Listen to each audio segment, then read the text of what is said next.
बहुत ही सौभाग्यशाली है हम आप जो आज के परिवेश में हमको आपको उस देवादिदेव महादेव जिसकी पूजा हम आप खानदान दर खानदान से करते आ रहे हैं, उसी महादेव को गुरु मानकर उनका शिष्य होने का हमको आपको अवसर मिला है। यह अवसर हमारे आपके पूर्वजों को नहीं मिल पाया, क्योंकि उनके पास इस बात की सूचना थी कि महादेव गुरु हैं, लेकिन उनका शिष्य कैसे हुआ जा सकता है इस बात की सूचना नहीं थी। हम आप सौभाग्यशाली हैं कि हमको आपको 3 सूत्र के माध्यम से शिव का शिष्य होने का अवसर मिला है। वह शिव जगत गुरु हैं। जगत का एक एक व्यक्ति, चाहे वो किसी भी जाति के हो, किसी भी धर्म के हो, किसी भी संप्रदाय के हो, जैसा भी रहन सहन हो, जैसा भी खान पान हो, जैसी स्थिति में रहता हो, वो शिव को अपना गुरु बना सकता है और बनाना ही चाहिए। क्योंकि मानव रूप में आए हैं तो हमारे आपके पास बुद्धि है, बल है।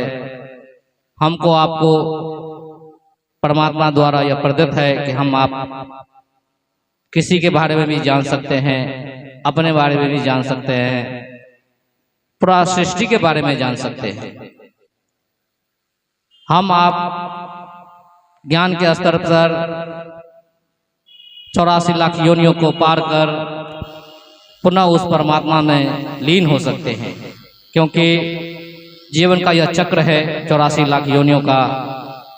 उन 84 लाख योनियों में सर्वोत्तम कोटि के जीव मानव हैं, और इस अंतिम पड़ाव पर पार पाने के लिए हमको आपको गुरु की आवश्यकता है, और ऐसे वैसे गुरु की आवश्यकता नहीं है। एक समर्थवान गुरु की आवश्यकता है, जिसके बारे में हमारे आपके शास्त्रों ने कहा है कि गुरु शंकर रूपिणम, गुरु शंकर जैसा होना चाहिए। और भाई बहन, शंकर दूसरा इस जगत में सिवाय महादेव के वो है नहीं, और उनको गुरु बनाना आज के परिवेश में बहुत ही सरल है, बहुत ही आसान है। केवल मन से कहना है, हे शिव आप मेरे गुरु हैं, मुझ पर दया कर दीजिए। क्योंकि बिना महादेव के दया के हम आप उनके शिष्य नहीं हो सकते हैं, और वह शिव तो शरीर में है नहीं। उनसे संपर्क साधने के लिए केवल मन का ही स्तर है, और मन से ही हमारा आपका जुड़ाव हो सकता है। कोई भी संबंध जगत में बनता है तो मन से पहला शुरुआत होता है, मन से। जब मन ठहर जाता है उस संबंध को लेकर, तो वह संबंध दिली हो जाता है, और जहाँ दिल जुड़ जाता है तो वहाँ कोई लेकिन किंतु परंतु कुछ नहीं चलता है, केवल उसी की चलता है।